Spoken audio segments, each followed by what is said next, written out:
Hey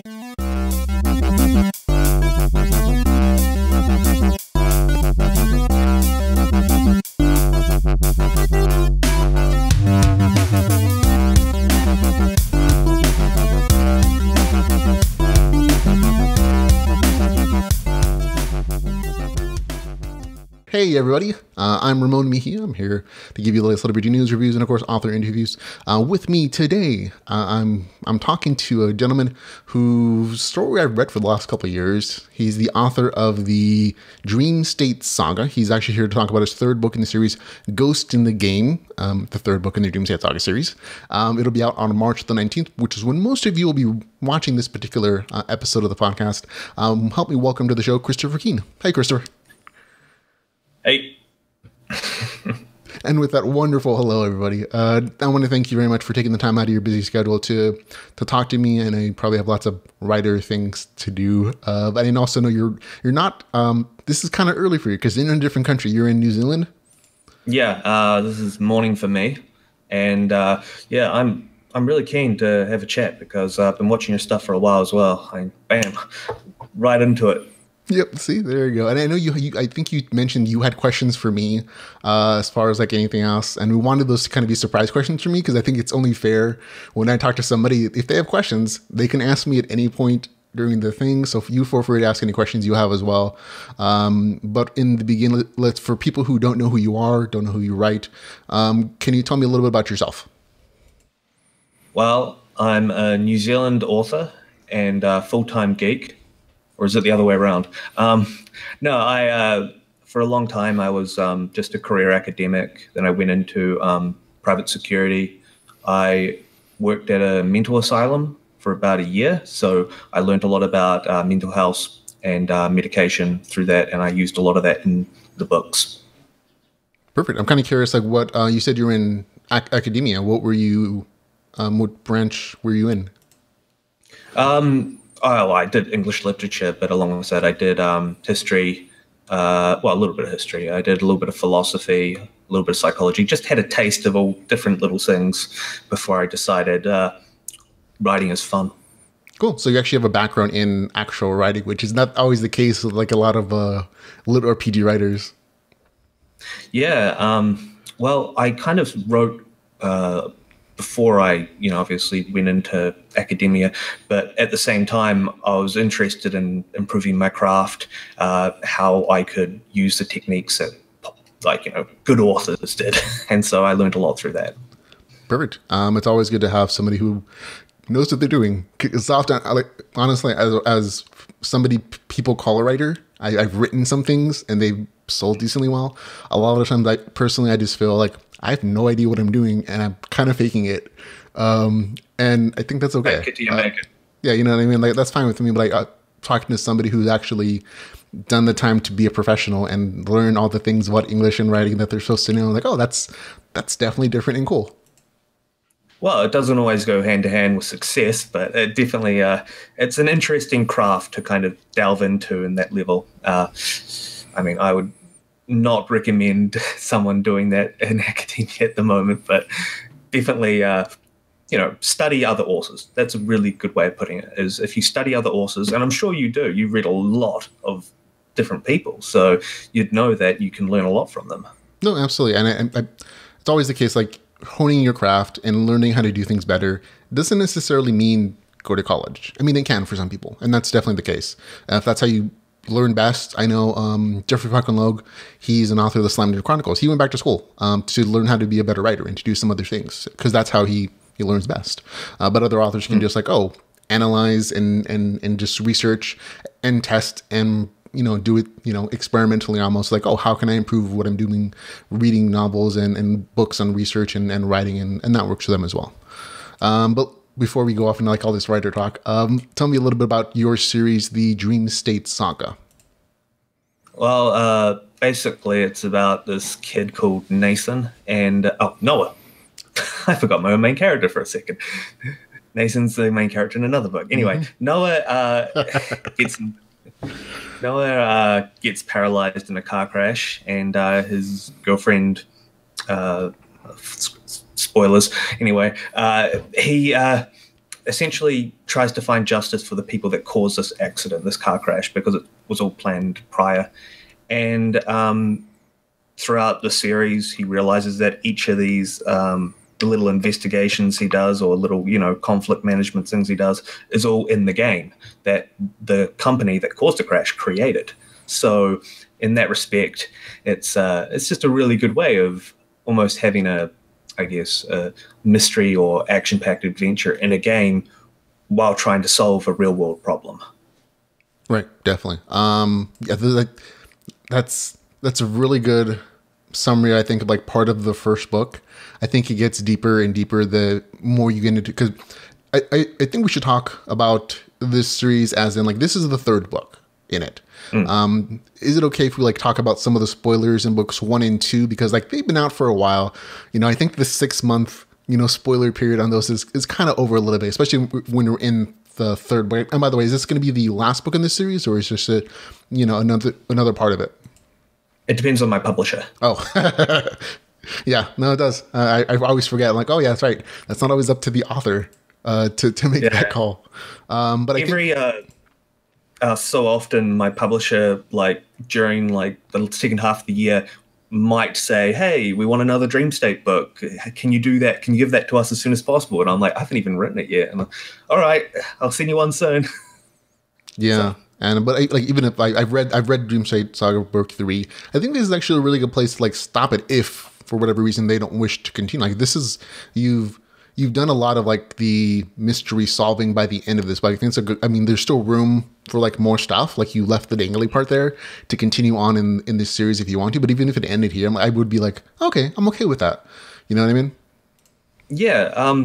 The guy who's, the one who physically was at fault for causing him to get stuck in the game in the first book is, he's found justice. He's, put in front of a trial by the end of the third one. So it's like, oh, well, that's that story arc solved.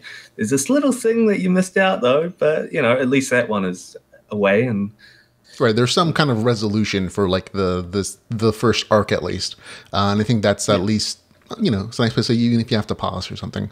But I think one of the core ideas of like the story in itself that is a very interesting and different is that you don't use just virtual reality technology in your particular novels. You incorporate other things like drug-inducing dream state to include.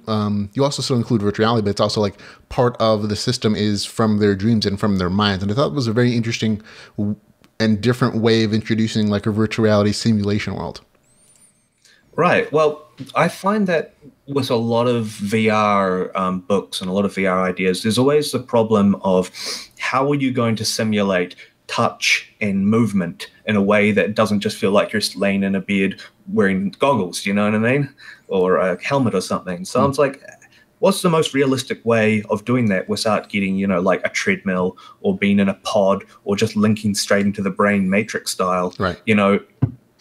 And I thought, well, dreams are quite realistic, you can have dreams that are so realistic and you can even control them if you are good enough at lucid dreaming. What if there was a drug that could put you into that state and be manipulated, via brainwaves or whatever you want to call it? But yeah, it was a fun idea and I kind of just went from there.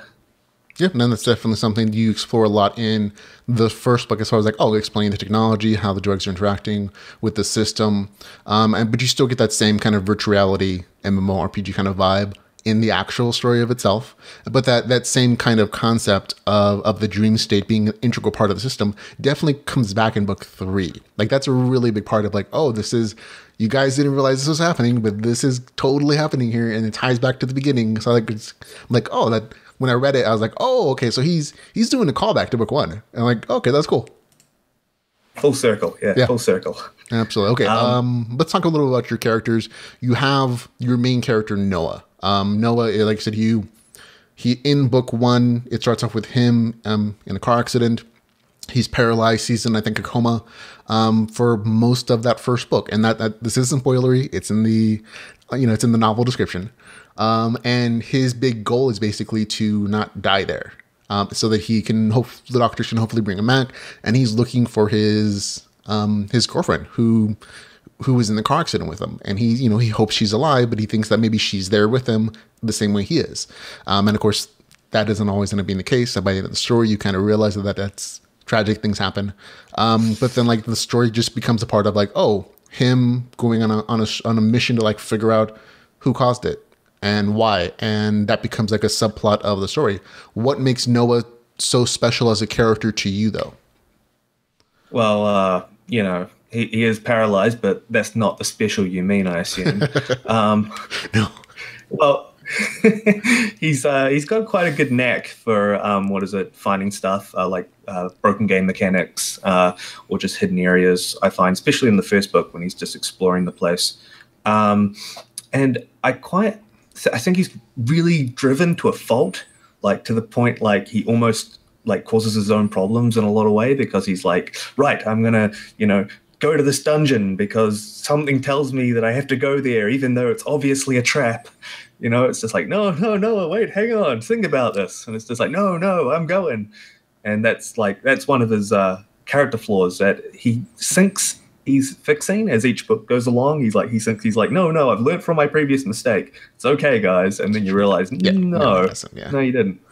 Yeah, so good. So that, I mean, his drive is definitely part of it, even to the extent of like continuing. I think it's one of the things he can't say he's wrong necessarily. I think that's part of it as well, and that he'll make a bad decision, but he'll commit to it fully. Like he'll dive headlong into like essentially whatever else sees as a bad decision, but because he thinks he's right, he'll continue on with it. Unfortunately, so there are definitely things that are very interesting about the character as well. Yeah. Character reactions to essentially him making those decisions can border on, like, I'm just going to let you do you and, do your own thing, whatever, I don't want to be involved, to, are you crazy? This is literally going against what we were planning from the beginning, and I quite like those sort of conflicts between the minor and major characters. Perfect. Now, speaking of the other minor characters, is there anybody else in this series that you had really fun writing with besides your main character? Oh, Sienna. Sienna was so fun. Everyone loves Sienna. Sienna is this crazy... She's pretty much just the female version of Leroy Jenkins. She just runs into stuff and has fun. And she's... essentially, there's another character called Daedalin, and he says a line that was used in promotion, which was, you don't just survive in the game, you have to play it. You really have to, play it to enjoy it. You have to be engaged. And she's like the definition of that idea, because all she cares about is having fun. So she was fun to write. Yeah, absolutely. And I think one of the bigger concepts in like book one is that, there are these special weapons that are like unique, and they kind of classify people as heroes, and like it's one of the like higher end game system items. And I think she holds one of them, I believe, right?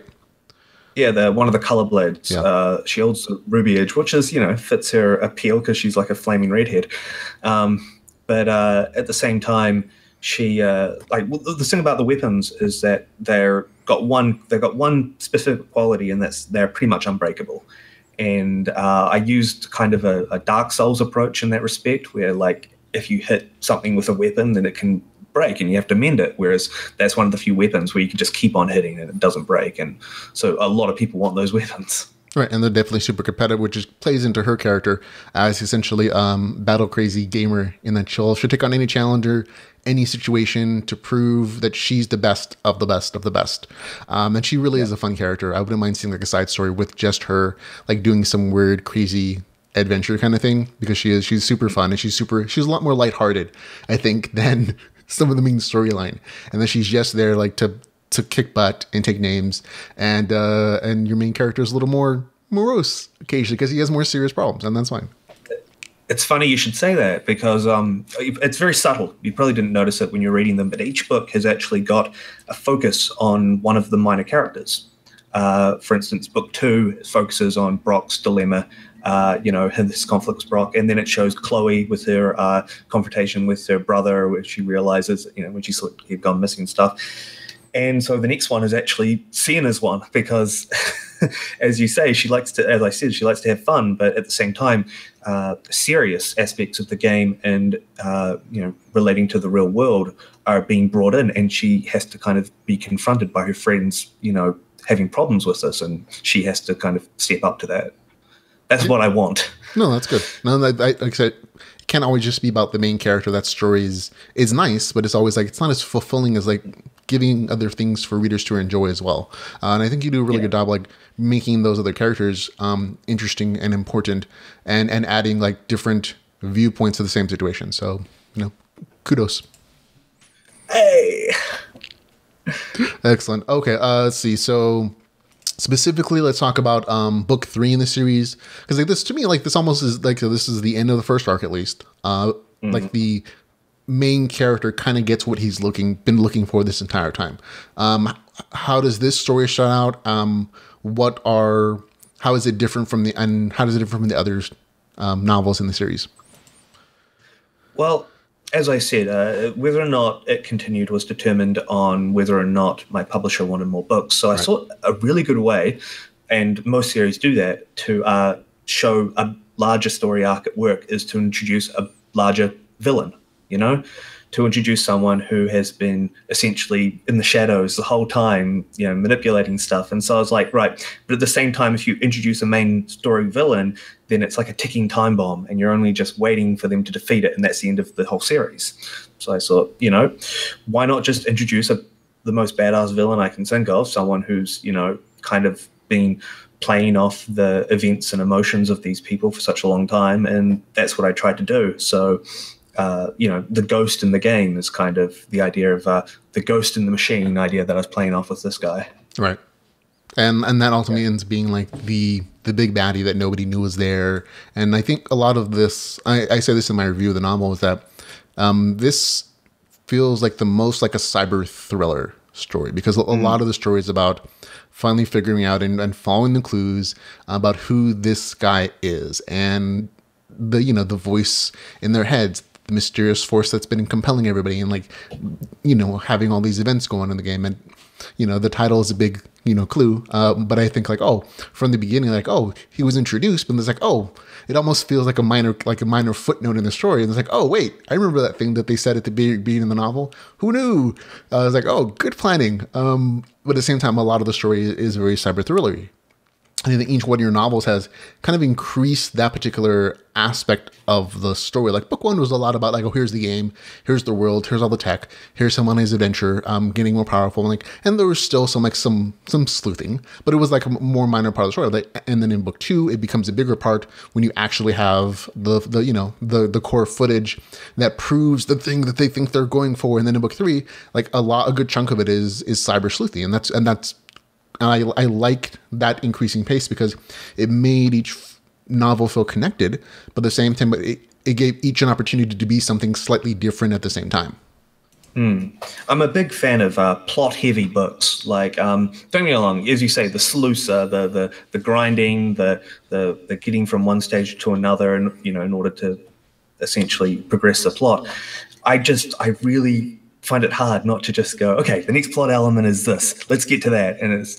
And so I'm like, no. In order to get to this element, you need to go into this dungeon and get these specific items in order to give access to the place where you're going to learn about these things. And it's just a fun way of incorporating game mechanics and grinding and all the fun stuff into the plot.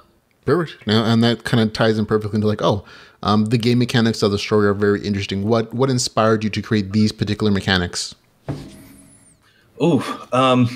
See, there are actually a few mechanics that I didn't realize, had been used by other people. Because I hadn't read a lot of LitRPG when I wrote these books. I didn't even know LitRPG was a thing before I wrote these books. Yeah. When it came down to it, like a lot of them are just, the usual, look, they're the different elemental type magics. There's the different blades and their different qualities, and then there are different abilities that can kind of, mix between the different niches. And the niches are interesting because they're not races or classes or anything like that. They're just you need certain things in a group of people in order to complete a dungeon easily or better or more efficiently. And so that's why I call them niches rather than, classes or races, because that kind of implies a lot of things. So one of the things I actually got told by Giacupa, I think his name is the author. He read a book and he said the temperature tolerance was something he hadn't seen much of.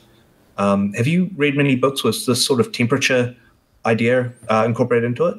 No, I actually haven't. I mean, I've read plenty of novels with like elemental influences where like hot, cancels out cold, or it's more, or hot is more effective against a certain element like ice or something. But actual temperature variances affecting the game. No, I haven't. First one. There you go. See, there you go. And I think it's more along like a lot of us don't always think of the same things. And I think that what I love about our genre is that we can all start from the same point of like, I want to write a novel about a game. And we come up with so many great ideas just because a lot of it is just wishful. Like, oh, I wish I would see these things in a game, or I wish I could play with this particular mechanic in a tabletop or a video game or whatever. And so I think a lot of the inspiration of these individual aspects comes from our own experiences. So I'm like, hey, yeah. Yeah. What the thing about the Dream State I find is that it's a very broken game.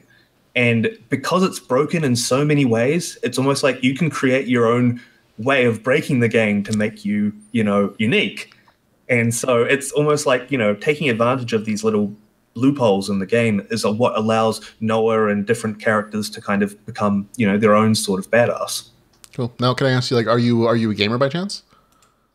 Yeah, I've been gaming for forever. I'm a big fan of the Final Fantasy games. Like, wow, like those are my childhood right there.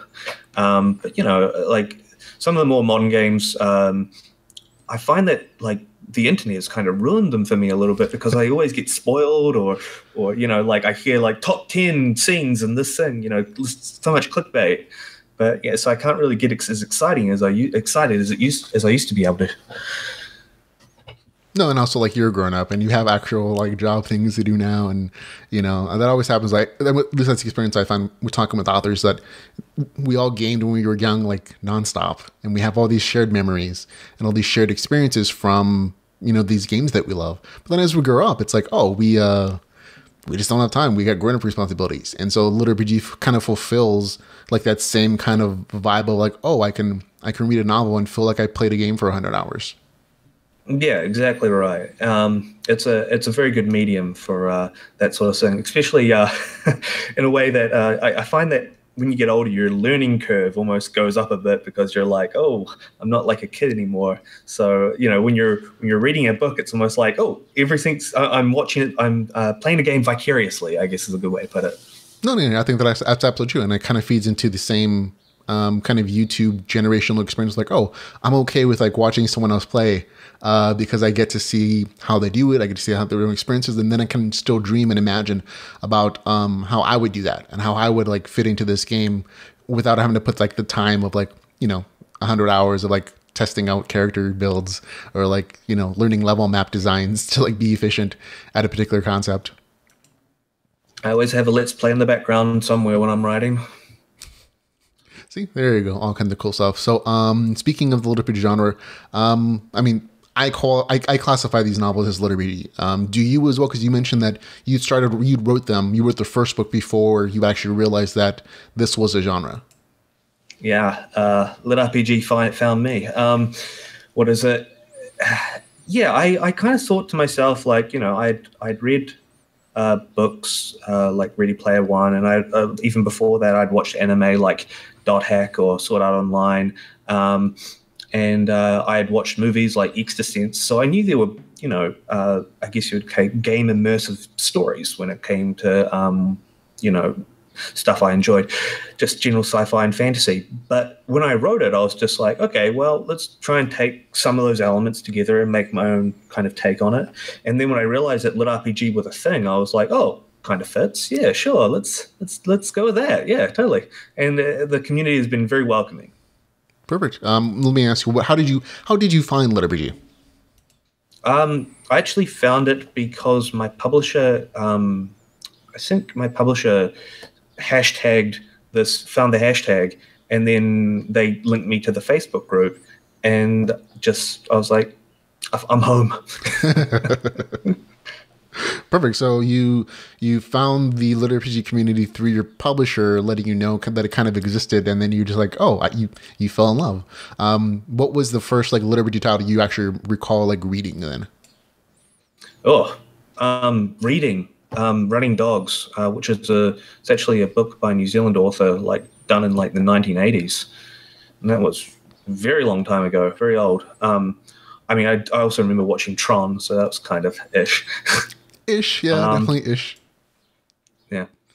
But yeah, that was the first one, and that was done by a New Zealand author. So I was like, well, if he can write a book about playing the games, I mean, why would you want to do anything else? I mean, if you're a writer. No, absolutely. I don't think I could write anything else besides this. So I definitely get that feeling. It was quite interesting, though, because when I realized that LitRPG was a thing, I was just like, well, does my book fit under the LitRPG term? I was like, it's more like a fantasy sandbox than an RPG. You know what I mean? No, but you definitely have RPG elements. I mean, you have elements in there, but I do realize that when you wrote it, you weren't gearing it towards a particular community. You were just writing it as a thing you liked. With your experiences and your own kind of concept, like, oh, I would love to play this game or have this interesting like ideas of like drug-induced dream states and a bunch of different things. But it's still, to me, like it fits. There are quite a few novels out there that were written pre-lit RPG boom, I guess, that still kind of meet it. But you can usually kind of tell, like, oh, when people like realize it's a genre and then they start like gearing their novels towards like a specific reader expectation versus just like, oh, this is what I love. You guys like it, great. I love the community. If you don't, that's cool too. Yeah, it's so limiting. If you find something and then try and box your story into it just so it sells to that specific genre, I couldn't do that. What attracts me to fantasy and science fiction is that lack of limitation. Yeah, no, I agree. And I think the trying to mush your story and your idea into a box is, I think it's, that definitely, you can usually tell when somebody's almost rebelling against the box a little bit, but they still need to make money. And so they do it anyways. And like, it never really meshes well. Like if you want to write in the LitRPG community and you just have to, I mean, the guidelines we've established, I think, as a community aren't exactly limiting. They're just like, oh, you send a video game or an RPG world. And there has to be RPG progress. And that's kind of it. And like, those are two lines, but it's sometimes like, to me, like it still allows like plenty of fantasy and sci-fi opportunity. You must get so sick of seeing like people trying to force the relevance of the game with the plot. It's just like, how contrived can you make this? Yeah, sometimes, and it lands some people, and I think when people feel like they're forced to do a thing, they don't enjoy it as much, and so they don't enjoy writing it as much, and that comes through the text. But if you're somebody who loves talking about game mechanics, somebody who loves talking about like their experience essentially as a gamer and incorporating a cool story with it, I think those are the ones that resonate the most with people because they feel like genuine experiences that people can relate to, and that's cool, and I love that about the genre. Yeah, I mean, I bet though, for every triangle you slot into a triangle-shaped, opening, you get enough circles that you're like, no, come on, get that circle in there. It's not quite the RPG, but come on. That can definitely be the case. Now, when it came to your own novels, do you do like a lot of research for your stories, or is it just you make it up as you go along? Well, the thing about fantasy that I like is that you can distance it from reality, and what I find is that the more distance you put between your book and reality, the least research you have to do, which is great. Yeah. But at the same time, if you've noticed, did you read First in the Game? Yeah, I've read. Well, that's the novella you wrote, right? That's the short story. Yeah, the short story for Brock, I think, right? Yeah, it's based on his blog sort of post that he did before the events of the book. But what's interesting about it is that it's actually a lot of the experiments and a lot of the people involved in it are real people, and that took a lot of research, as you can imagine, for actual scientists doing actual experiments. So that was one example of, something I had to do research for. Yeah, excellent. I know a lot of like gamers and RPG writers, like they'll take tons of research. I mean, personally, I'm currently researching like Roman culture and like gladiators because I'm including in like the latest thing that I'm writing. It's like I'm always curious, like see what other writers kind of do to either create realism or just brush up on something they may not know as much about. So thank you very much for that. Well, that's why LitRPG is so good, is because there's a lot of people who've already have knowledge of games that they can ground those stories into. So they don't really need to research because they've already got that knowledge base. Right.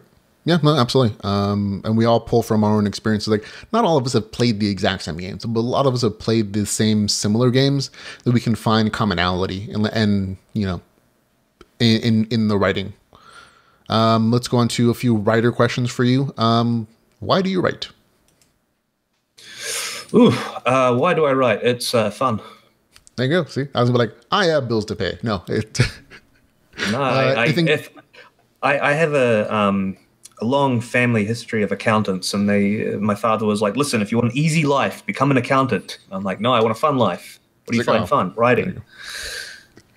No, that's not. I think it's generally it's a genuine experience. Like, how did you get into writing? I think that's a better question than like, why do you write? But like, how did you start?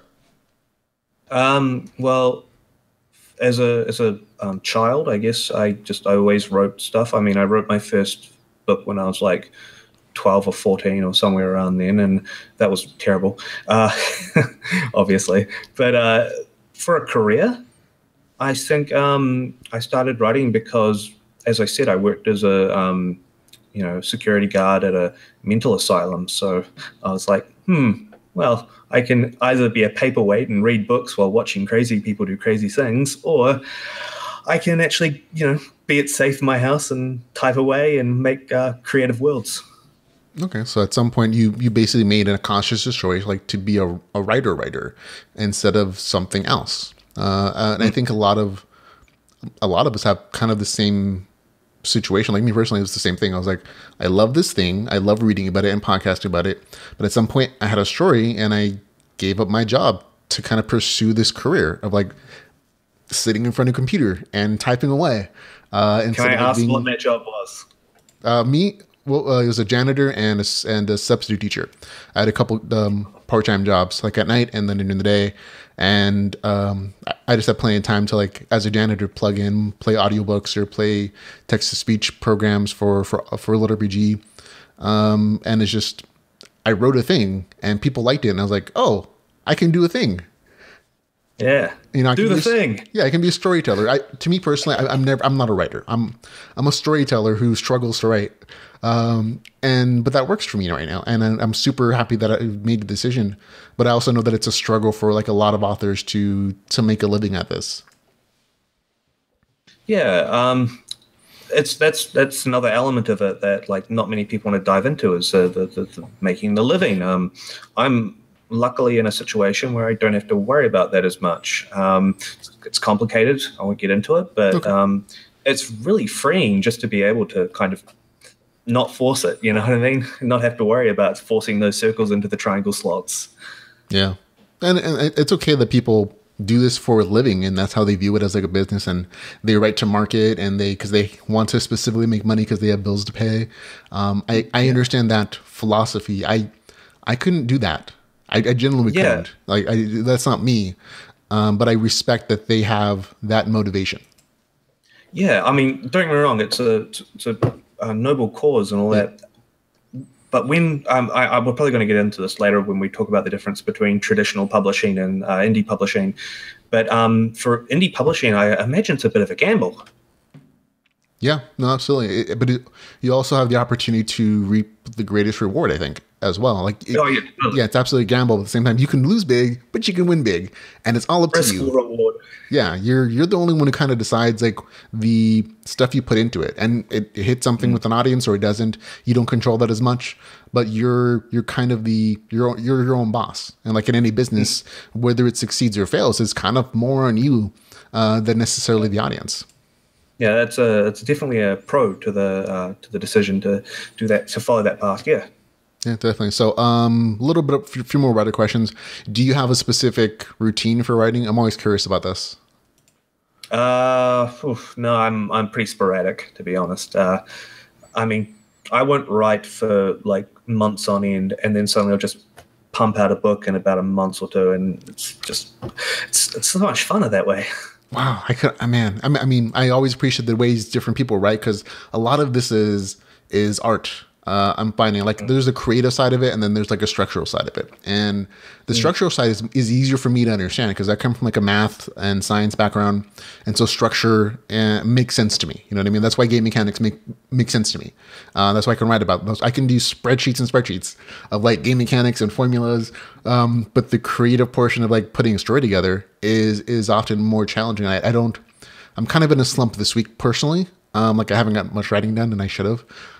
But I don't know if I could take months off without like doing something. For me, like I try to write something every single day if possible.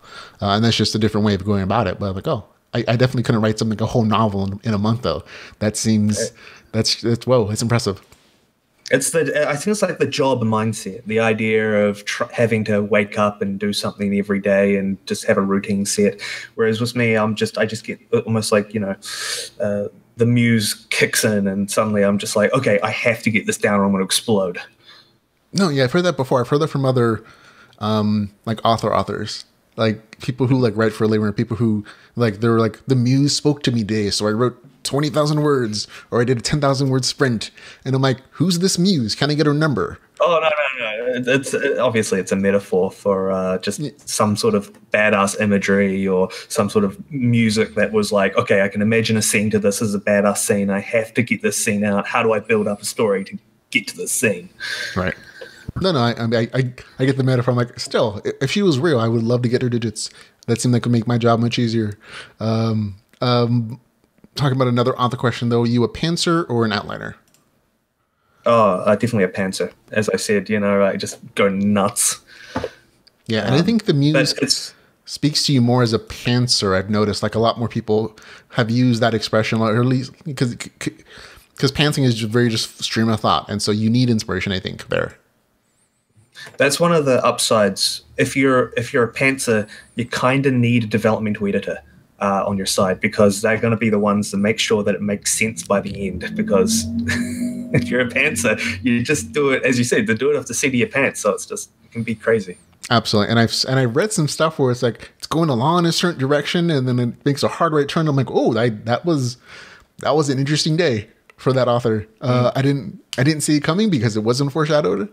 But at the same time, sometimes they're very interesting turns. And those are kind of the playbacks between like being an outline and being a pantser. Like you can be both. You can be something in the middle. There's no problem with that. I'm kind of something in the middle person myself, but like full on pants mode, I'm like, that can be very interesting, but it can also be very wild and unstructured and all over the place. Yeah, twists are great fun when you're pantser, because some of the twists you don't know are going to happen. You're just like, oh, okay, so we're doing this now.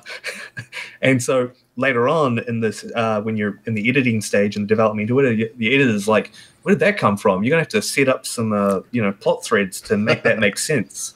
And I'm just like, you're right, maybe. No, and I wish some authors were like, yeah, they would have like had a development editor to tell them like, you didn't set this up very well. This seems weird and out of nowhere.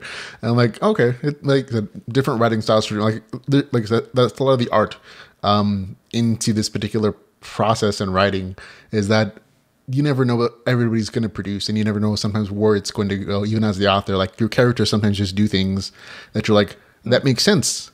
As I'm writing it, I didn't see it coming though, and that's always some interesting. So for writing itself, or for critic, whatever you want to say, what's the hardest or the easiest thing about writing for you? I would say the hardest thing is editing, but the easiest thing is the first draft. As I said, I get them out in about a month, so they just kind of fly out of me, which is kind of strange.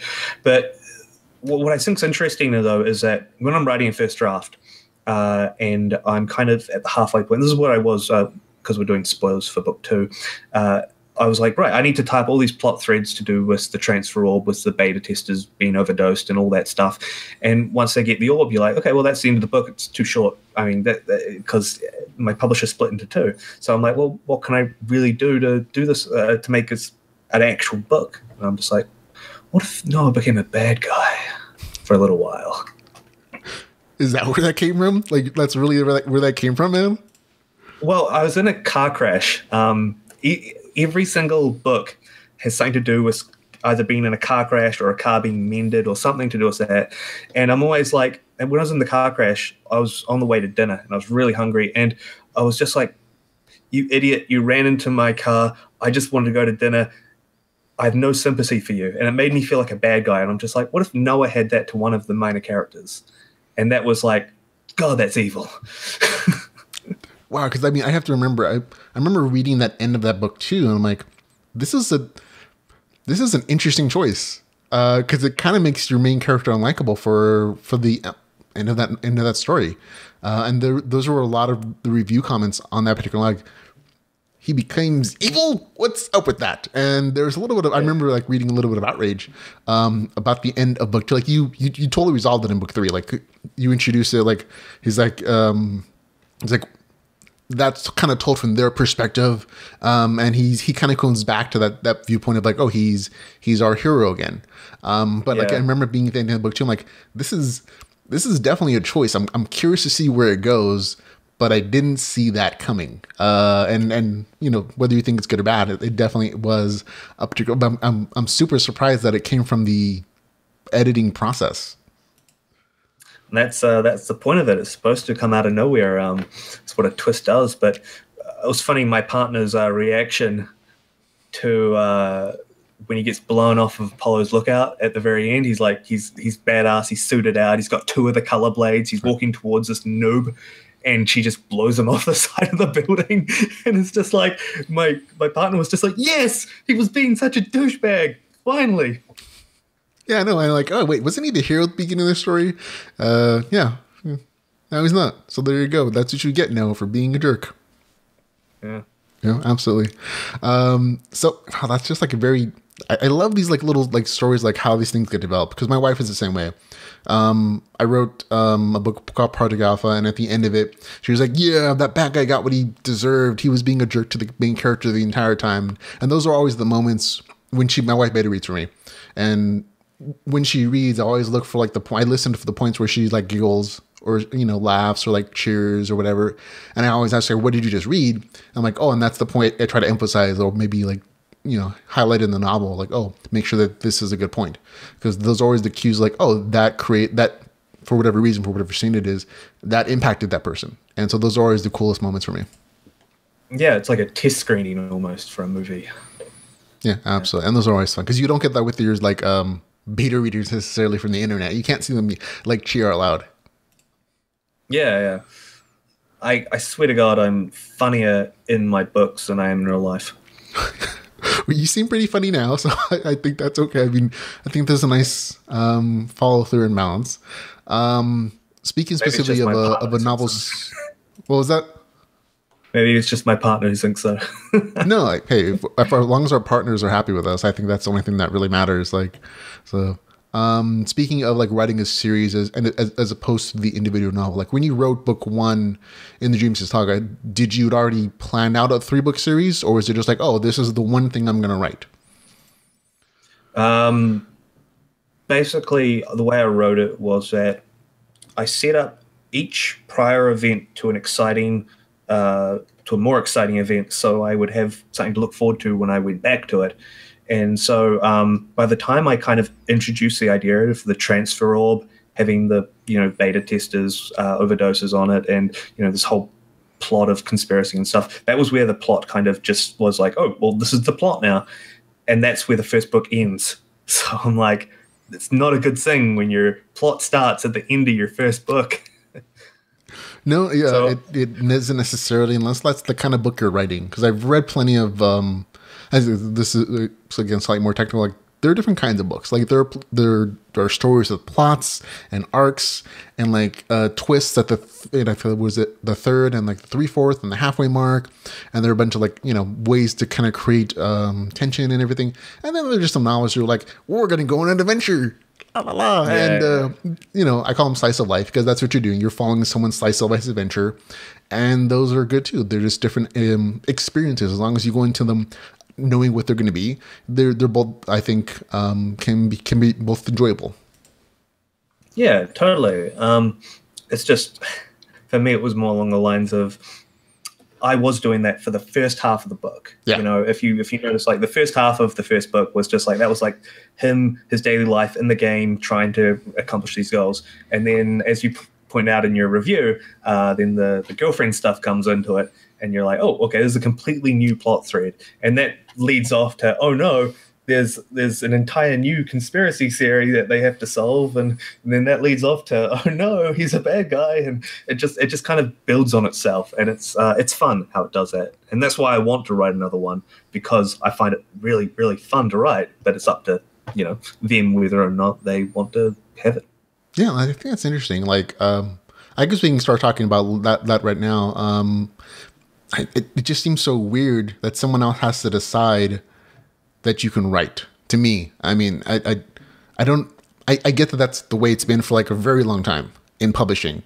But like as an indie publisher, somebody who recognizes that there are just tools out there where you can just put a thing and people will buy it.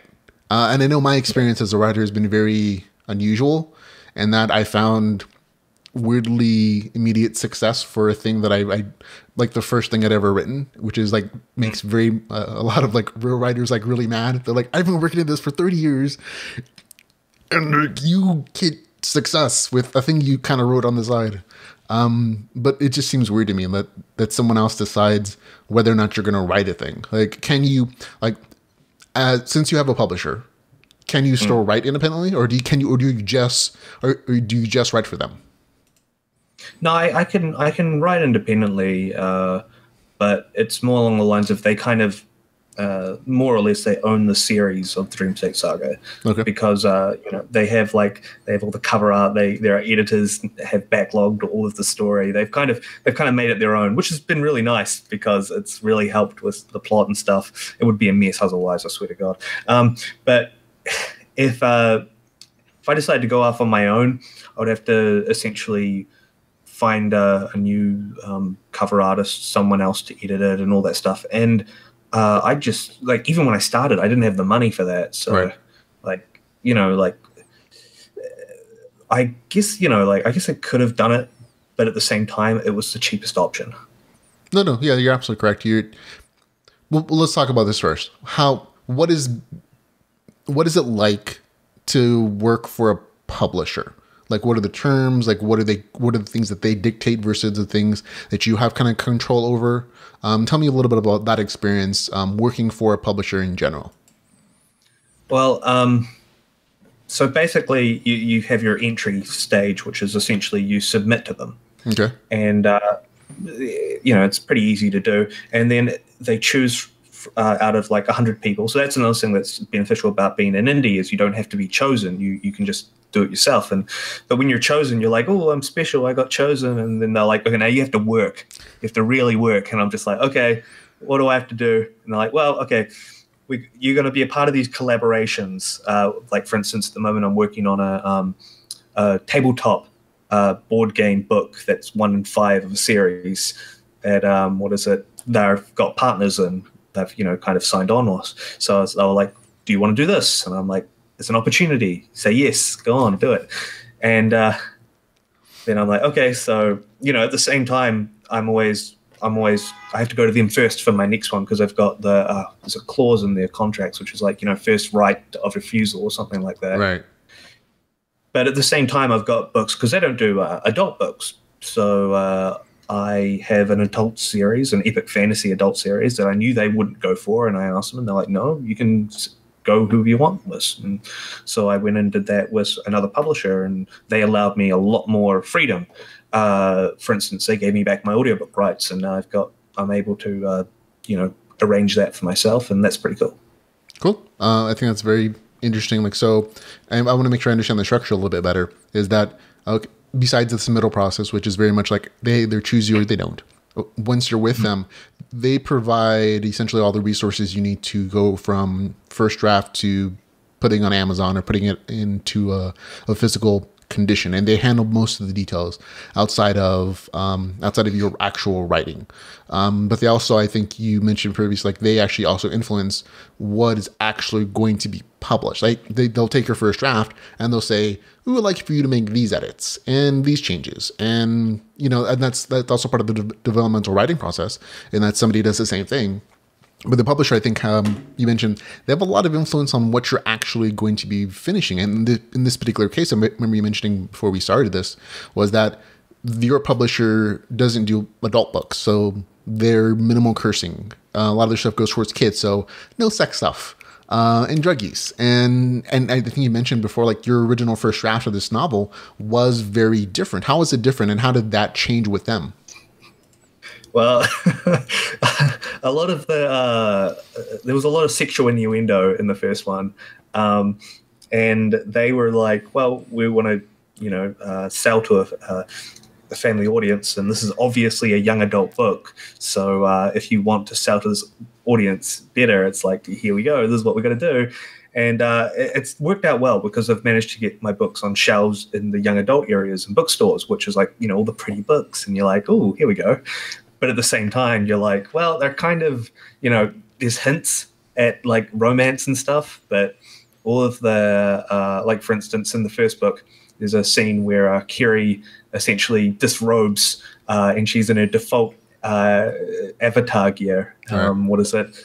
And in the original book, it was a bit more scant. She was a bit more scantily clad, and there were a bit more innuendo there.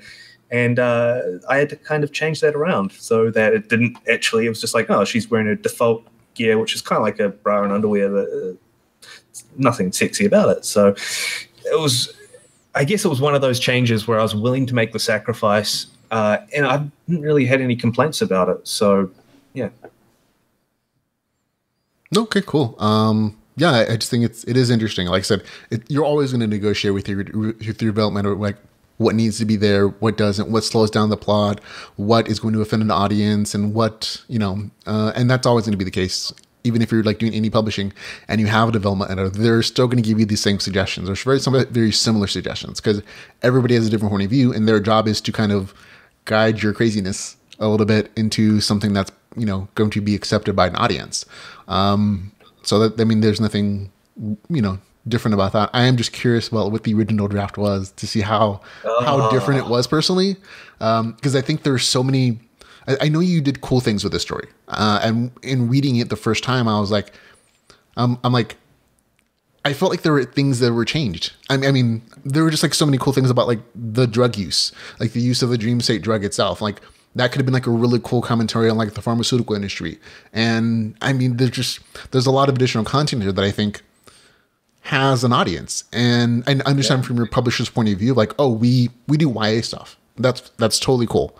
But like a lot of the LitRPG audience is grown-ups. I mean, a lot of us, like I'm going to say like 80-90% of this particular community, we're grown-ups who are who are gamers. And so we're cool with adult stuff. And there are plenty of people who do well as like harem writers, or like some adults, more adult content. Like I said, I'm curious. That was all. Well, a good example, like for instance, a lot of the stuff that the book covers, for instance, the overdoses. You see people like overdosing, like it's like they've overdosed on heroin or something like that, and it's got a lot of what it originally had. It's still hinted at. It's still there. It's just not as I guess not as in depth. Like for instance, a good example is when they go over to David's place in the flashback at the very start of the book. It used to talk about like how his flat looked like kind of like a drug den, you know what I mean, and how it was just the dankest place, and they were like, oh, I don't want to be here. But obviously a lot of that had to be kind of toned down, so it was like, oh, it was just a grubby place. Yeah. Okay. Well, like I said, I'm curious about what the differences would be, and I've known some authors who do two different versions of it. They kind of tested the market, like, oh, what if I do like the really racy version I like, and then like the cleanup version that people will hopefully complain less about. And I know Daniel Shinofun did a version of that. I know another author who's kind of doing the same thing. And they both kind of found like, oh, the regular version with all like the intentional stuff I wrote in there, even though it's not like super sexy, sold like 40 to 1 better than like the censored, cleaned up version. You know what I mean? So that to me, that right on its own. So I was like, oh, it's okay just to do more adult stuff. I may understand your publisher doesn't want to make it because they have a brand that they're representing, and that's definitely part of their position. But like, I think that's again the difference between indie and publisher, in that your publisher has a lot more influence because they're paying your bills. They're paying you to write a story, and they're the ones who are putting up front all the money for the cover artists, for the development editors, for your editors, for your line editors, and they're paying you. How does that work, by the way? Like, do they pay you an upfront fee or something that gets taken out of your royalties? I was curious about well, the royalties just I don't get much at all. So a lot of the stuff is just like, that you're getting a good deal because all of the stuff that you'd have to pay if you're doing indie stuff you get for free. But like, it really depends. What was I going to say? I was just thinking. Now you gave me an idea, because they don't have the rights forever. Yeah. So maybe an adult version might come out in the future. Yeah, it might be something. Or you can always, in the meantime, I guess, write something else in the same, well, probably not in the same world. But I think because they have the rights to it currently as the series, and they're gonna have it for, I'm assuming, like 5-10 years, something like that, or like a certain set of period of time where they have exclusive rights to that particular, expanding that world because they purchased it, I guess. Like I said, this is one of the things I'm kind of curious about, how those rights work. Is it okay to ask you about like those specific details with the publisher? I'm sure it's fine. Honestly, I should really read the contract a bit more closely. always a good piece of advice. Read your contract. Yeah, I think it's about 3 years. But, okay. If I do end up doing an adult version, I'll definitely. I'm just thinking of now, just making it a lot more gross than it was. No. I mean, I'm just saying. I'm kind of curious because we're both adults. We have. I think this is a little slightly behind the scenes things. Like when we were talking before, you're like, I have to watch my language and the things that I say here because I'm representing my publisher, and I'm like, and then I feel like that's kind of the attitude of writing for a publisher as well. Like you have to kind of contain some of your word creative ideas because someone else is paying the bills, and that's always the case in a job. Like that's no different than like working at McDonald's or working for a corporate entity, and then you don't get to do everything you want. They're paying you money to do a certain thing a certain way, and that's just the agreement. And that works for people. You have a steady paycheck, and not everybody can say that. You have income. Your bills are paid, hopefully, but at the same time, you can't always do the weird, crazy things you like. And that's just kind of the trade-off. And it works for some people, works for doesn't. I know in one of the things I've always seen from people who say they like their publisher situation, that it's less of a hassle. Do you find that to be the case, like for you as a writer, as the creative, that it's less of a hassle to do with all that other stuff? Oh yeah, no, there's so much stuff that you don't have to worry about when you've got a traditional publisher because, I decided to do some of the marketing myself just to get involved with the community and to get to meet these people, but I don't have to do that if I didn't want to. A lot of the stuff to do with Amazon and a lot of the marketing, all the money that they put into it, you don't have to worry about any of that. It's quite a load off your back, and all you have to worry about is writing. Yeah, and that totally works for people. I was surprised at how much other stuff there is to do this as an independent author, I guess. Like you have to hire your own cover artist, you have to find them on the internet, or you have to get recommendations from other authors. You have to negotiate a contract and figure out your pay per rate or whatever you're doing, and that may vary between artists. And then you have to hire editors for your work because it's a pain in the butt to do it yourself. And I did it in my first book, and it's just like reading over it for the 10th time. The entire 100,000 words or mine was 130,000 words. Novel, like you want to just tear your eyes out. And you just miss stuff. And if you've ever published something that you've edited yourself, and you look back over it after it's out in the wide world, you're like, I was so blind. No, you always miss things if you're doing it on your own because you've created it, and so it's just human nature to kind of skip over the things that you're already familiar with. You know what I mean? So if it's the 10th time, you're missing stuff. So it's always better to have like either a group beta readers or just to hire an editor. And it can be, it's definitely an investment of money. And like it's usually at least $700 to $1,000 for a line editor. I don't know how much is going to be for a development editor. It just kind of depends on what you're marketing at, what kind of deals you make. But, you know, a cover artist can be, you know, equally as much. It's like $5. I got a good deal of mine, but it's like I've heard it from like $5 to $1,000 for cover art. And I know it can vary. And it's just the hassle of like doing all that stuff and then putting it to market and doing your own advertising, and figuring out like all the advertising platforms, like, oh, the Google platform of advertising versus the Amazon advertising versus the Facebook and Twitter advertising platforms.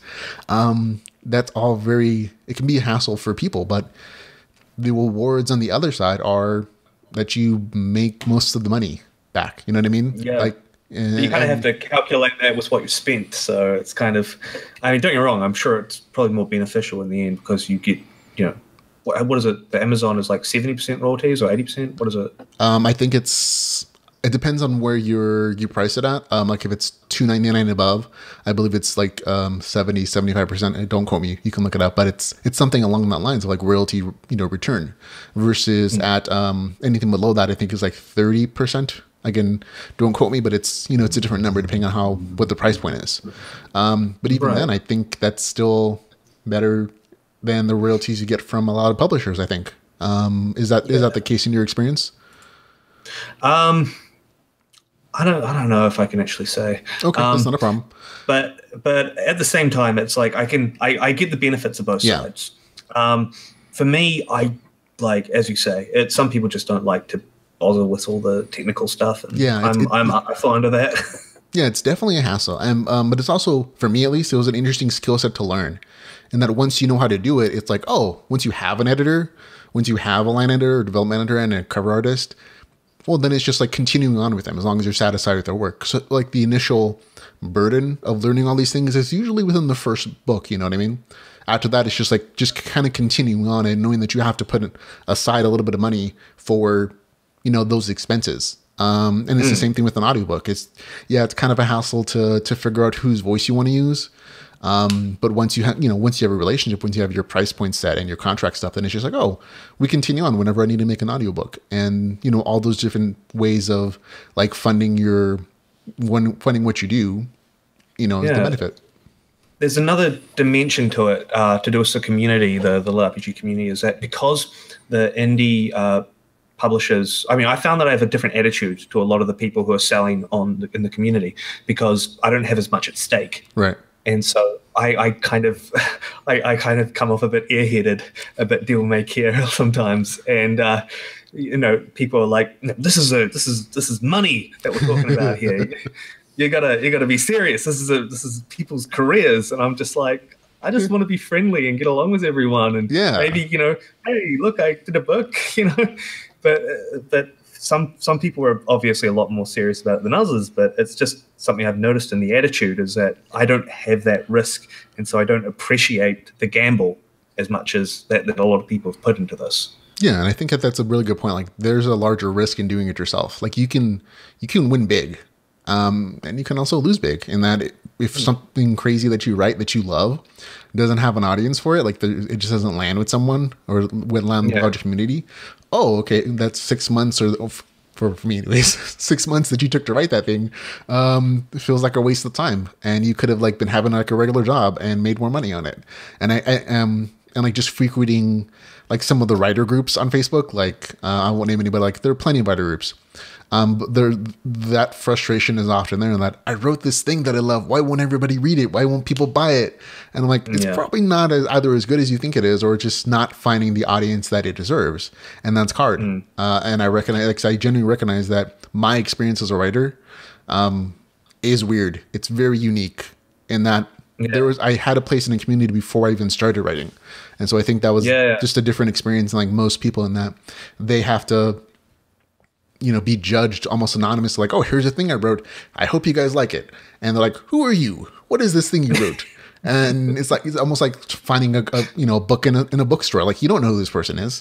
Why should you give them a chance? No, it's good. I promise. It's good. I promise. Yeah, and so the sell's a little bit harder, or like the influence is a little bit harder. So, always weird stuff with any kind of niche genre like ours.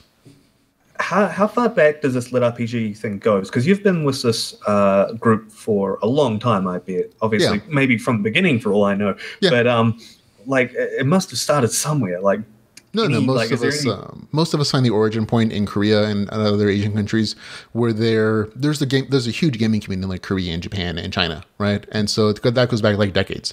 Most of us. I mean, the American community. So. Oh, in the American community, I want to say at least 4 years. I think like one of the few first novels that are definitely LitRPG and aren't like virtual reality simulation stuff goes back to like D. Wolfen and some other authors like that, where it was they were writing something specifically where there's like game mechanics and genre stuff, but it's only really about I want to say maybe 3 or 4, maybe 5 years at most old in the American audience. Like there were things written in Russia and there were things written in Korea that were being translated into English, and that's kind of where the experience comes from. But a lot of the original community members it's like not that old. Like we've gone from 1 or 2 books a month on Amazon to 15. Yeah, like seriously, like, it's just like a huge flood of like, and some of them are great. Not all of them are though, and that's just that's what happens when people think there's money somewhere. And then, I mean, that's just life. Yeah. I mean, that's going to be the case in any kind of genre. That happened with romance. That happened with like a lot of like other genres. It was like, oh, there's fantasy, dystopia, young adult. All of those genres just were like, oh, it's making money. I hope I can at least have a little bit of credence on that, because, as I said, I didn't know about LitRPG or the market or anything before I wrote my books. So I hope I come off a little bit more innocent than some of the people who are like, I'm jumping on the bandwagon. No, like I said, you're like what you wrote. I think for a lot of, at least for me, I'll speak for myself only. Then when I read your novel, I was like, this isn't actually meant to be LitRPG, because you can tell reading it. It comes from a different point of view of like, oh, I'm not going to include a bunch of like stat numbers and character sheets. Like none of that's there. Like there's no like character sheet where there's like, strength, ability, and that's not necessary for a LitRPG story. I think a lot of people confuse that with like, oh, this is the kind of RPG mechanics that I'm used to seeing, but that's not the only kind that exists in the world. And as long as that's why in like those 2 qualifiers, which one is like it's set in a game world, or RPG game world, or a world with RPG game mechanics, and there's RPG progression. Nothing says that it has to be a specific format. You know what I mean? And so when I read yours, I was like, oh, this is totally LitRPG.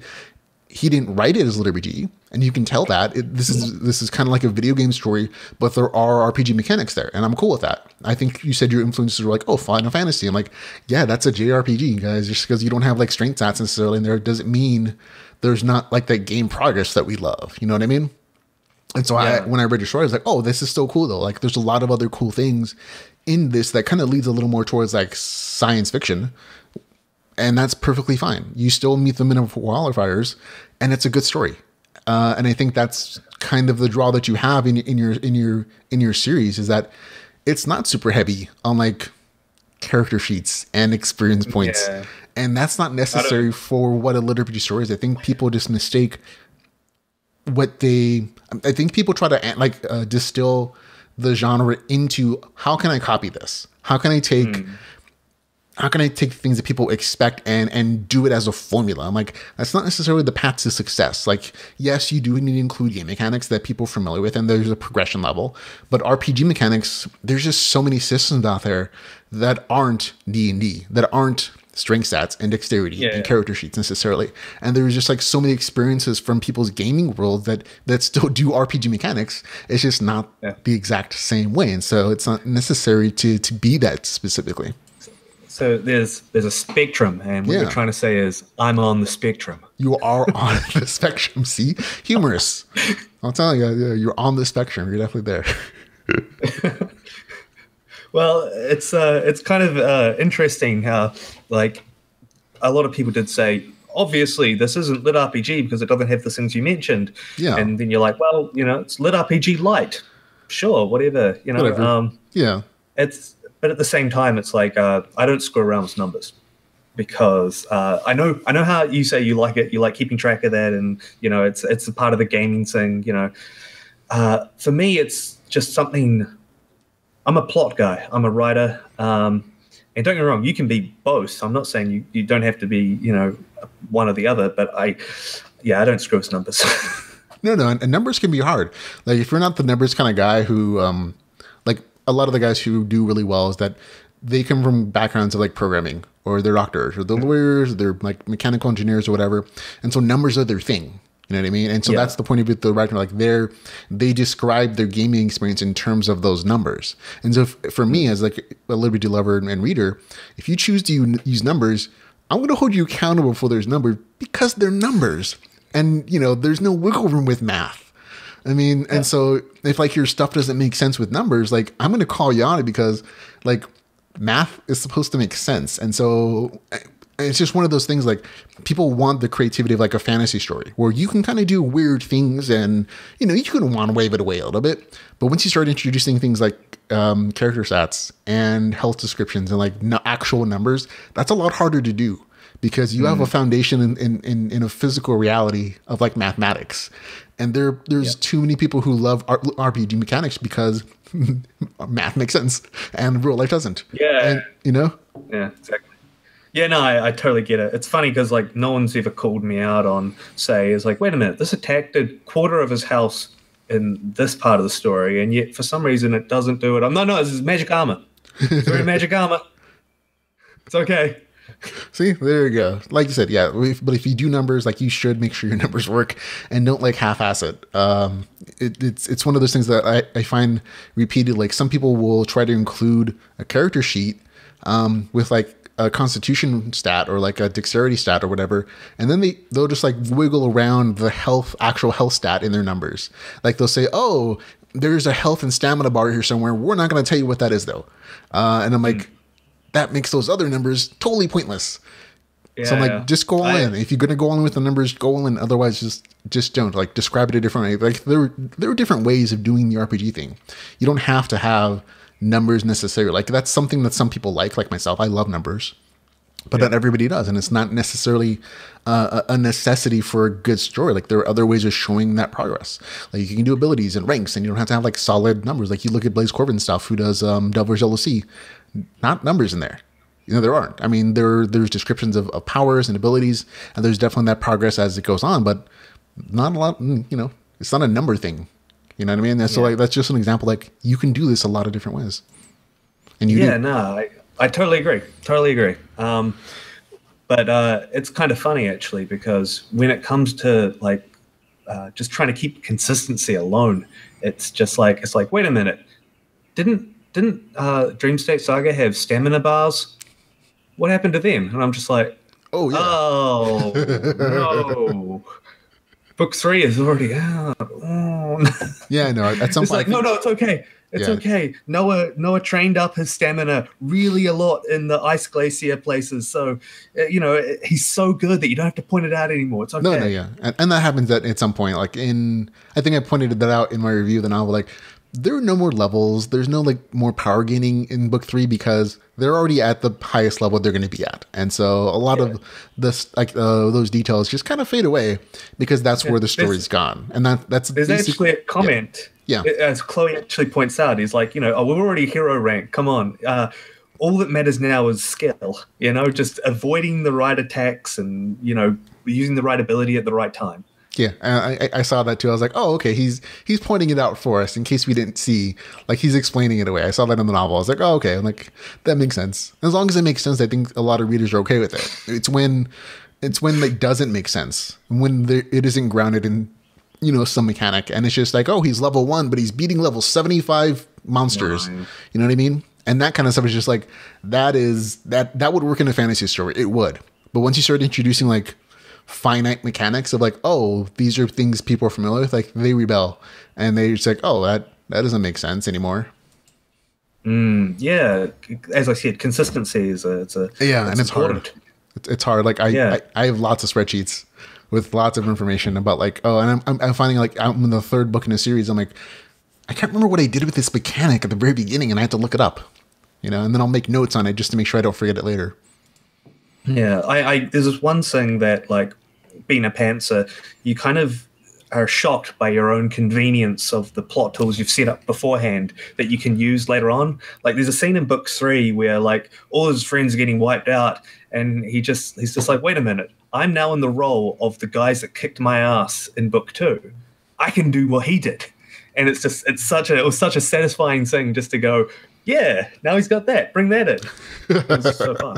I was like, that was a cheat mechanic for them, but I can cheat now too. And a lot of the end of that book, of this book, is like, oh, it's very much Matrix-y kind of stuff. I'm like, oh, okay, that's like, this is getting a little more fantasy, but it's cool because you set up it as its independent world, and so the rules are very different in that independent world. I think as long as the logic is there, I think people make sense. Because I mean, a lot of the stuff that we write and read is like, it's basically still fantasy. I mean, there's a lot of like grounding of it in physics and numbers and game mechanics, but there's still room for like some wiggle room for fantasy stuff as long as you're setting it up appropriately. You know what I mean? Yeah. It's just so many funny comments from my dev editor where she's always like, why isn't he killing Noah if he can do this? Why isn't he doing that? And I have to like kind of just like shoehorn in little comments saying, you know, maybe he doesn't want to because it's fun, you know, yada yada. He's teasing. He's the cat playing with the mouse.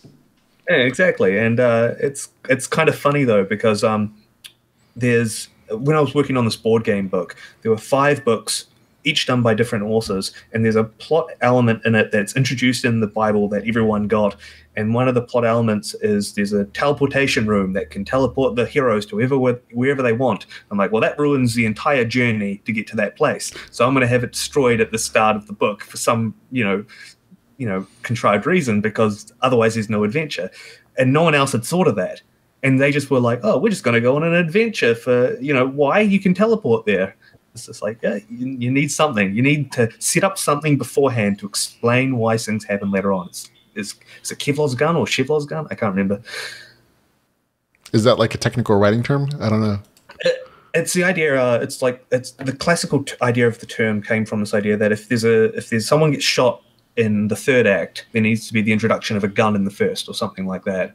Oh. Or is it the other way around? It's called Kevlar's gun, and I think it's called Kevlar's gun, some Russian name. It's called that now. Basically, yeah, there you go. And it's the idea of just like, it's like Deus Machina. You've heard of Deus Machina? Yeah. Yeah, it's the idea of it's a bad thing to do if you use a Deus Machina. Well, if you don't use a Chevlar's gun for a later on story element, these are all, oh no, I'm getting academic. No, these are actual writing things that I don't know. So I'm like, oh, this is suddenly educational. Please tell me. Oh, okay. Like it really is. It's interesting. Okay, so if you don't set up plot threads for a twist that you're going to do later on, at least hinting on that these elements are going to be relevant, then it feels out of left field, or it feels like, they call them ass pulls, you know, because you just pull the plot thread out of your ass and it just comes out of nowhere. And people are left unsatisfied. And Sanderson has these, you know, Brandon Sanderson? Yeah, he does those great classes online for the college he works at, I think, right? Give them a watch. They're really, really good. Yeah. But the idea is that he has these rules of magic that he's famous for, and he says that the satisfaction of magic use, like in a later scene, is determined in some part by how well the reader understands how the magic works. Mm-hmm. And so if you've got those rules in place and then see how they kind of come to fruition later on, you're like, oh, that's really smart how he used those rules to beat the bad guy. But if you just like, oh, no, the wizard came in and blew everything up because he's a wizard, you're like, well, where'd the wizard come from? What does his magic, how does it work? Right. No, I think so that's always the kind of philosophy I took for LitRPG, in that, you set up your game rules the same way that Brandon Sanderson set up his magic rules, and that they're actual rules.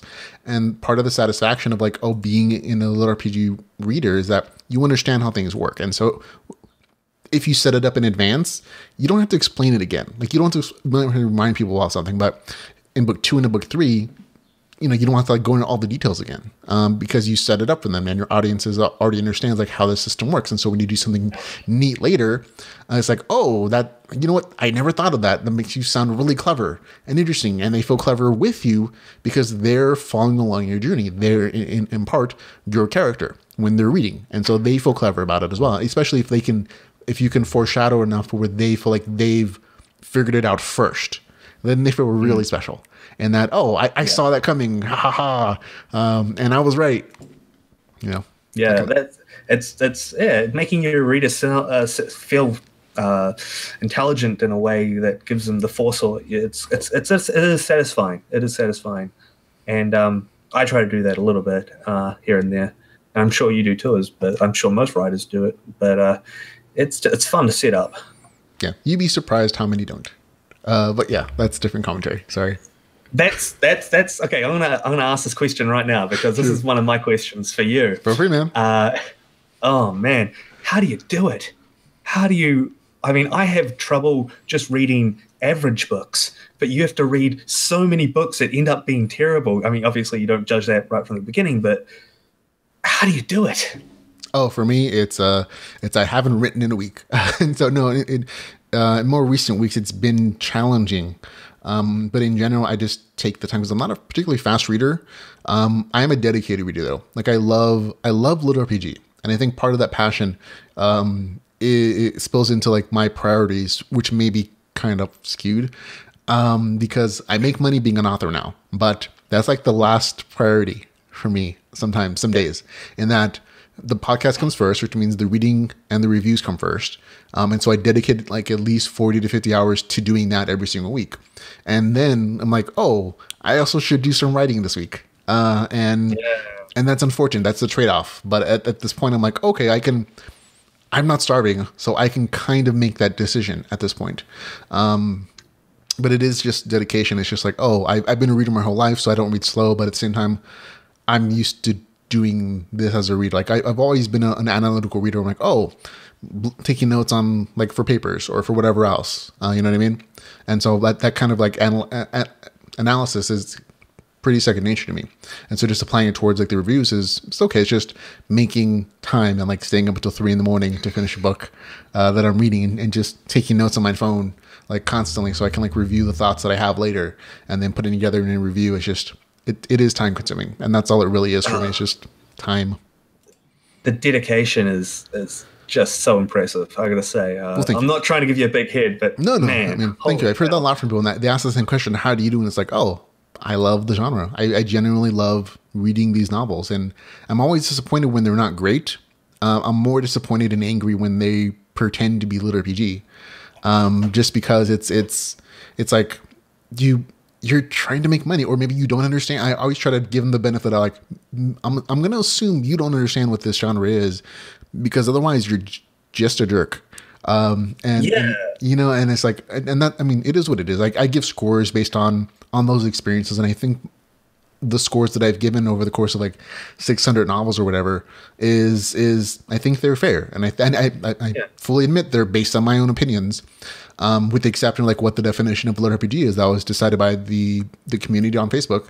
And besides those things, a lot of things are just kind of arbitrary. Like this works for me. It might not work for you, or it does for you and it isn't for me. And I try to explain that in the reviews, but it's just, I love the genre. I think I can talk on behalf of a lot of authors when I say that your judgment is pretty much the gold standard when it comes to distinguishing LitRPG, because we can see it in your reviews. If you, as you say, you love the genre. So if it doesn't fit into even the spectrum, as we put it, what is it? You're like, well, obviously this doesn't get a good review because it's obviously misleading. They're obviously trying to take advantage of this market instead of actually, sharing this passion that I dedicate my life to now. Yeah. And thank you for that. I appreciate the kind words. People have told me similar things in that they feel like I'm a gatekeeper, and they haven't always said about it in a nice way. Like they'd be like, "You're stopping me from being successful because you said my story wasn't LitRPG," and I'm like, "I didn't determine that. The readers did." You know what I mean? You have the right because you've read everything. You've read so much. Yeah, and thanks. And I'd like to think that I help people to kind of separate the great stories and the good stories and the stories that aren't awesome and who are actual LitRPG, because there's that. And this, I think my role is changing a little bit in that. Before, when there was only like 1 or 2 novels a week, it was like, oh, I'm just pointing these stories out to you because I know you guys want more, and so here are the ones that I found this week. And it might have been a search for like stuff online and stuff on Amazon and whatever. And as the community of authors continues to grow and people come from other genres who are looking to make a buck, but they still might write great stories, or they're not great stories, and there's just like 10, 15, 20 novels a week sometimes that'll come out on Amazon by itself, and it's like, oh, how many people want to read them all and differentiate, like, oh, this one's great, this one sucks, this one is awesome, but not for everybody, and all that different stuff. And I think I try to provide at least a way of like saying, oh, these are the ones that are pretending, or these are the ones that just aren't actually LitRPG for whatever reason. And these are the ones I think people will like. It might not work for me, but these are the reasons I think you might like them, even if it doesn't work for me. And these are the ones that are just super amazing. You should read them immediately and buy all the other author stuff. You know what I mean? Right. Yeah. So, I mean, I should clarify. I'm not trying to brown nose or give you a big head. I just compare what you do to what I probably couldn't do, and I'm impressed. That's it. Oh, thank you very much. And I think we all have our own characteristics and the things that we do well and don't. And I think it's weird that this is the thing that I do well. Read and comment and review something instead of the thing I'm trying to make pay my bills and provide good experiences and stories for people. That one's harder for me. Like, this is much easier than writing for me personally. I should do more of the other thing though, because I have bills, and I also I like writing. I do. I like storytelling. I have good stories in my brain, but it's also more challenging for me personally. Like, when I grew up, I wasn't a writer. You went to school for writing because you liked it, right? And it was a passion for you. And you just have these ideas and your creativity. For me, it was always, I had creativity and I made stories up my whole life, but it was never expressed in written form. Like, writing was genuinely hard for me. Like, it was always the subject in school that I got the worst grades in. Math and science and all that good stuff.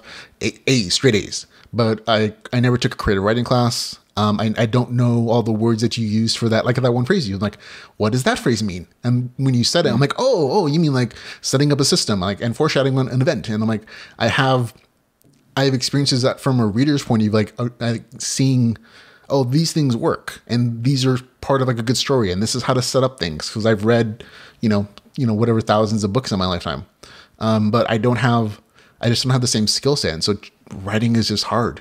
And I know a lot of indie authors feel the same way, but it's also very rewarding in that you get to express yourself. You get to take a part of your soul and put it in a story, and other people can see that part of you. And so it's very rewarding to do that kind of stuff and have people come back and say, thank you. And this made me happy. And this made me cry because of this thing that came out of your brain and your heart. So it's been a very interesting journey for me in that respect. Yeah, well, a lot of those things that I talk about are kind of, you almost know innately in a way. I'm just putting a word to something you kind of already know. It's like philosophy, it's, people say, well, this is called. You're like, well, I already knew this thing. Oh, okay. But now I know what it's called. Now I have a word for it. Yeah, exactly. I just don't have a lot of words, I guess, for the writing things that I do. And it's just like, okay, I try to learn. Like, I bought some books on writing, and I try to read them between actual novels that I write, and slowly, like, organization, like, it's been improving my writing, like having a structure of like, having some kind of twist that, like, what is it, the one third point and the halfway point and like the 3/4 point or whatever. Just like the structural end of it has been useful in like just organizing my thoughts and like the story structure. But that's something I had to learn. Otherwise it was just a slice of life adventure that I was writing, and it might have a point, so everybody can know it. Yeah. So great stuff. I think that's about all the questions I had, besides like, how do you get reviews and how do you do marketing? But you don't do that stuff. Like, do you do that marketing stuff still? Yeah, well, as I said, I don't have to, Yeah. but I do it voluntarily because, as I said, I like to get involved with the community, look to talk to people. I like networking with other authors. A lot of them are just, I'd like to consider them as my, just friends I catch up with when I'm talking to them. Yeah, no, it's fun to have author friends. Yeah, and it's just one of many communities that you think, okay, well, these are some like-minded people. They write like I write, or they enjoy reading what I like to read. So why not? Okay, perfect. So I think it's a great answer. Was there anything else you want to talk about before we headed out? Like I think you said you had questions. Did you still have any questions for me? I don't know. I guess someone asked me how I could sleep at night. And I said that I have reverse sleeping patterns, so I sleep during the day. See, there you go. So I did that before. I used to work at night as a janitor. And so I would be awake from like 7 to like 7 p.m. to 6 a.m. And that was like my prime working time. And it was just like, yeah, you sleep during the day. You put on a little mask, you close the windows and the shutters, and you sleep when other people are working. And you've come a long way. You've come a long way from a janitor to the representative of an entire genre. It's a pretty good jump. Yeah, I mean, thank you for the kind words. I don't know that I consider myself representative of the genre. I think maybe, I don't know. LitRPG Podcast. Yeah. Well, I mean, I love the podcast, and I like to be representative of the community, but like, okay, maybe I can go with that. Maybe a preacher, a gospel, LitRPG gospelist. I think that's cool. No. That's kind of fun. I spread the good news of the LitRPG. Have you got a minute, brother, hear the word? Yeah, well done. Okay, I don't think there's much else other than just saying I hope you enjoy the work that I put out there, and you seem to. I'm not sure, but I don't know. It's another book, and I hope there's going to be another one in the future. But as I said, it depends on the publisher. And if they decide to go, no, I'll wait till I get the rights back and release that adult version. Yeah, I mean, you said you can write other things. I think you mentioned they just have a first refusal, which means you have to present it to them first, and they have to refuse it before we can kind of do your own thing.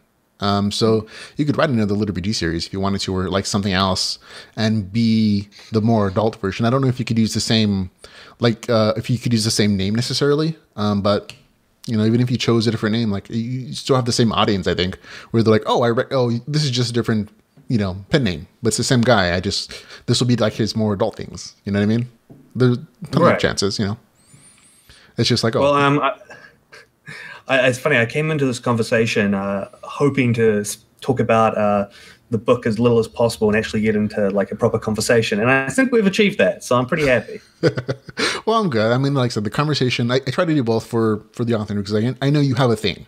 You have a thing that you're promoting because you have bills to pay. And hopefully it's a good story and people love it and readers love getting it. But at the same time, it's just, this is a conversation. Like, we're two dudes who happen to love the same thing. And I think that creates a commonality where we can have fun and goof around. And I know you're a little restrictive on like the things you might say because you're representing another entity, like the publisher. But like, it's been fun to talk to you, man. Like, it generally has. And I want to thank you for just taking the time out of your day and getting up all, early in the butt crack of dawn to talk to me, man. Same here. Good to speak to you. Yeah, thanks. And for folks at home, if you want to go check out his stuff, that's the Dream State Saga, which is this LitRPG series. He also has other things he's written. You can check him on his Amazon page. We'll have a link in the show notes for everything he has, including his blog, his Facebook page, his Amazon author page, Goodreads page, links to all the stuff you can go, purchase and buy for him. But thank you very much for, again, taking the time to listen to us, and for joining me, Christopher. If you want to say goodbye real quick to everybody, we'll sign off. All right. Catch you around.